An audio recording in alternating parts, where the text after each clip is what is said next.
அனைவருக்கும் இனிய உற்சாகமான வணக்கம். இன்றைய வாசிப்பருப்பு 741.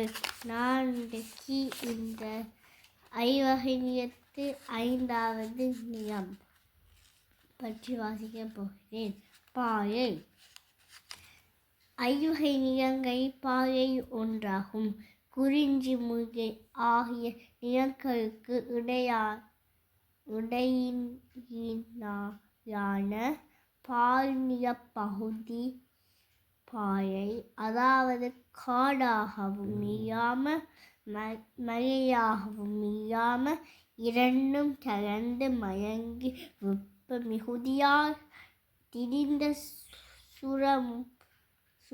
சுரம் சார்ந்த இடமும் பாயை எனப்படுகிறது.